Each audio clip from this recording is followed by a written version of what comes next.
Hello everyone, আসসালামু আলাইকুম। আজকের বিষয়টা হচ্ছে আপনি যদি কাউকে চেক দেন, একটা ভুল করবেন না। যদি এই ভুলটা করেন তাহলে সেটা হত্যা মামলার চেয়েও এটা বেশি হয়ে যাবে।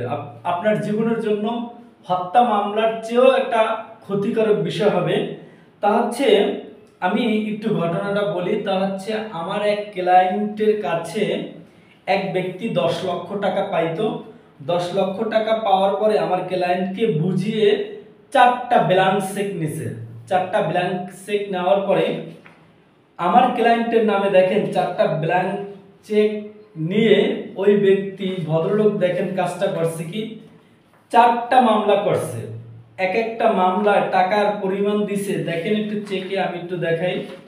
এক একটা মামলায় চেকে টাকার পরিমাণ দিছে, এই যে দেখেন 10 লক্ষ টাকা। দেখেন 10 লক্ষ টাকা দিছে এক একটা চেকে। এইভাবে দেখেন 4টা মামলা করছে। এই যে দেখেন, এই যে মুজিবুর রহমান, এই যে দেখেন আরেকটা, এইভাবে 4টা মামলা করছে। এই যে আরেকটা, আর এই হচ্ছে আরেকটা। এই মোট 1 2 3 4, এই 4টা মামলা করছে। তবে টাকা লেনদেন হয়, চেক অবশ্যই দিবেন।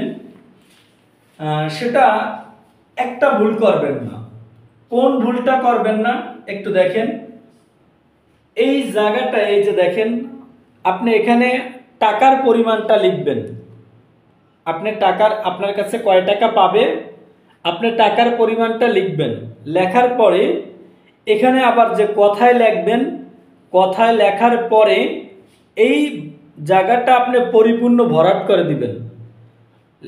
লিখবেন এমন কায়দায় যেন এখানে যেন শূন্য বা কোনো সংখ্যা যেন না বসাইতে পারে।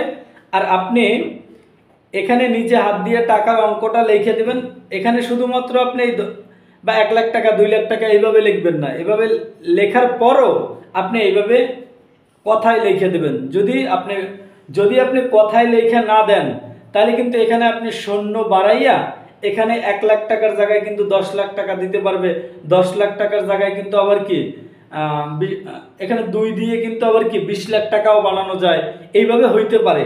তা আমার কথাটা হচ্ছে, আপনারা ব্যবসায়িক স্বার্থে একে অন্যকে যারা চেক দেন, অন্তত পক্ষে এই একটা ভুল করবেন না। সেটা হচ্ছে এখানে আপনি যে টাকার পরিমাণটা লিখবেন, এখানে এতটুকু পরিপূর্ণ জায়গায় আপনি কথায় এই বিষয়টা লিখে দেবেন। এই ভুলটা আপনারা এড়াই চলবেন। কারণ এখন এই মামলাটা যদি রায় হয়ে যায়, দেখেন টাকার পরিমাণ 10 লক্ষ টাকা, কিন্তু রায় হয়ে গেলে কিন্তু আদালত এটা 3 গুণও করতে পারে। তাহলে কিন্তু আরো তার 3 গুণ জরিমানা দিতে হইতে পারে। তাহলে আপনারা যারা একে অন্যকে ব্যবসার খাতিরে চেক দিবেন, অবশ্যই এই ভুলটা করবেন না।